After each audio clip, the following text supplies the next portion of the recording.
मधुर व्यवहार, सबको प्रेम की मधुरता और सहानुभूति भरी आंखों से देखो।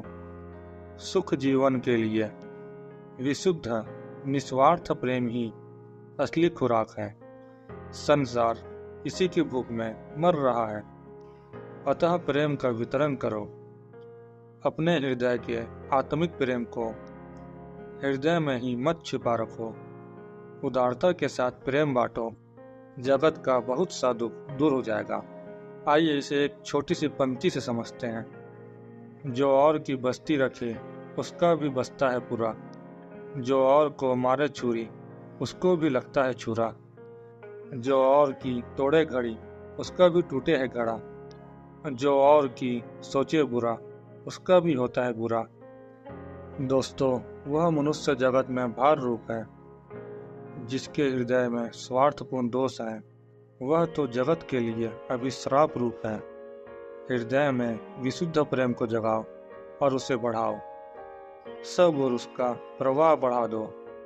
तुम्हें अलौकिक सुख शांति मिलेगी और तुम्हारे निमित्त से जगत में भी सुख और शांति का प्रवाह बहने लगेगा। अंधा वह नहीं जिसकी आंखें फूट गई हैं, अंधा वह है जो अपने दोषों को ठगता है। दोष ठगे नहीं जा सकते, सद्गुणों के विकास द्वारा उन्हें फीका किया जा सकता है। दोस्तों, आइए इसे एक पंक्ति द्वारा समझते हैं। जो औरों को फल देवेगा वह भी सदा फल पावेगा। गेहूं से गेहूं, जौ से जौ, चावल से चावल पावेगा।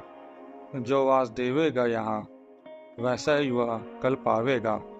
कल देवेगा, कल पावेगा, फिर देवेगा, फिर पावेगा। दोस्तों, जितना दुर्गुणों की कटीली झाड़ी का फैलना सरल है, उतना ही सद्गुणों के विकास का मार्ग भी सरल है। थोड़ा सा संयंत्र विचार हमारे प्रवृत्तियों को दुर्गुणों से सद्गुणों की ओर उन्मुख करता है। कटुवाणी का प्रयोग करना इतना भयंकर है कि वह मनुष्य के हृदय को छेद देता है। जहाँ सजगता पूर्वक वाणी का प्रयोग किया जाता है, वहाँ वाणी में विवेक होता है। किसी प्रकार का शब्द जो घातक सिद्ध हो, दूसरे के हृदय को ठेस पहुँचाए, उसका उपयोग नहीं करना चाहिए। वाणी में विवेकपूर्ण मधुरता, प्रियता और सत्यता का सामंजस्य होने के कारण जीवन में दक्षता आती है। गोस्वामी तुलसीदास जी का वचन हमेशा याद रखने जैसा है। तुलसी मीठे वचन ते सुख उपजत चहु ओर, वशीकरण यह मंत्र है तज दे वचन कठोर। इसका अर्थ है अपने को श्रेष्ठ और सत्पुरुष बनने का प्रयत्न करो। यहाँ जिन धन ऐश्वर्य पद अधिकार यश कीर्ति और मान बढ़ाई के लिए तुम पागल हो रहे हो, उनमें से कोई भी कभी भी तुमको तृप्ति नहीं दे सकेंगे। उनके अधूरेपन में कभी भी पूर्णता आएगी ही नहीं और तुम्हारी कमी कभी भी पूरी होगी ही नहीं। भव्य भवन और सुंदर सदन बनाने में अपनी शक्ति मत खर्चो, अपने विचार नष्ट मत करो। बहुत बड़े गृह बहुत बड़े ऊंचे और आलीशान हैं, पर उनमें रहने वाले मनुष्य बिल्कुल ठगने और क्षुद्र हैं। बड़े बड़े मकान बनाने और उनमें चमकदार चीज़ों को सजाने में अपनी शक्ति का नाश करके अपने को, अपनी पत्नी और अपने मित्रों को बड़ा बनाने का यत्न मत करो। यदि तुम इस दैवीय विचार को ग्रहण कर लोगे, हृदय में भर लोगे, जान लोगे, समझ लोगे कि मनुष्य जीवन एकमात्र आदर्श और उद्देश्य शक्ति का दुरुपयोग और धन का संचय या भवन का निर्माण करना नहीं है, वरन भीतरी शक्तियों का विकास करना, आत्मिक बल को जगाना, ईश्वरत्व और मोक्ष प्राप्ति के लिए आत्मा की उन्नति करना है। तो पारिवारिक, सामाजिक या जगत संबंध बनाने के लिए जागतिक संबंध आपके लिए कभी भी विघ्नपूर्ण ना होंगे। मेरे प्यारे, सदा यह ख्याल रखो कि तुम अपने लिए जीते हो, ना कि दूसरों के लिए। अपने जीवन में दूसरों को हस्तक्षेप करने के लिए कोई गुंजाइश ही ना रखो। अपना भोजन करते समय तुम भोजन करते हो कि कोई और? अपना भोजन स्वयं पचाते हो कि कोई और? देखते समय तुम्हारी अपनी आंखों की पुतलियां तुम्हें साथ देती है कि उन दूसरों की जिनसे तुम नाहक प्रभावित हो रहे हो? अपने गुरुत्वाकर्षण का केंद्र तुम बनो, ईश्वरीय बनो।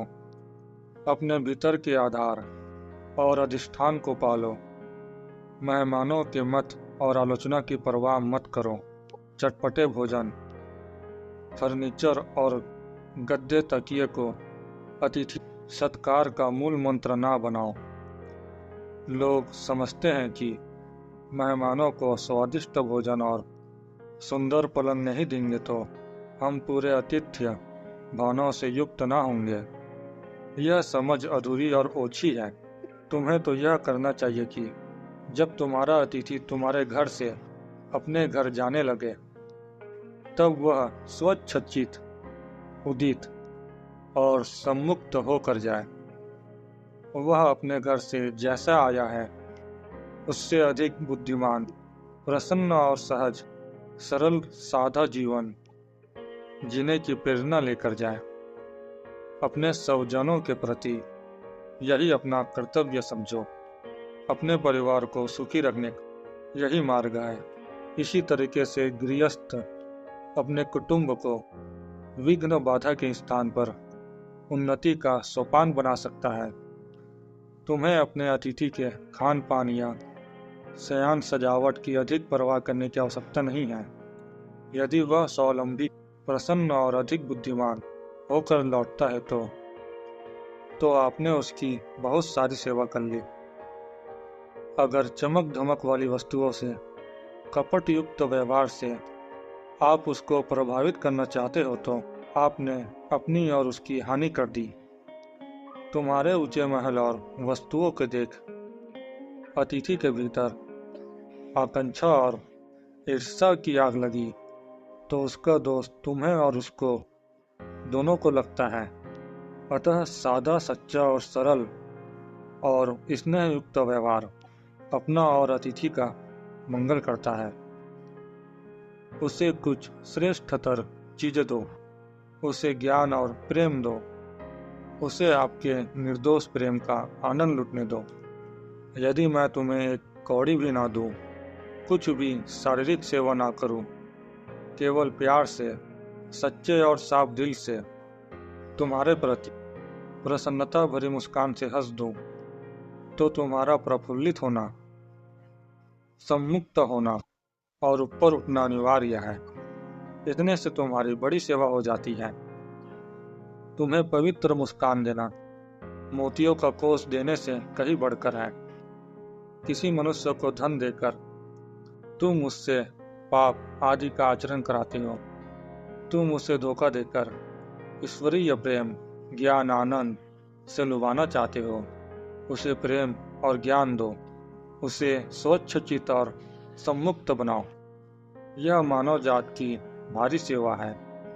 दोस्तों, इसी के साथ यह अध्याय यही समाप्त होता है। दोस्तों, कृपया मेरे चैनल को सब्सक्राइब कर और प्रेरणादायक ऑडियो बनाने के लिए प्रोत्साहित करें। धन्यवाद।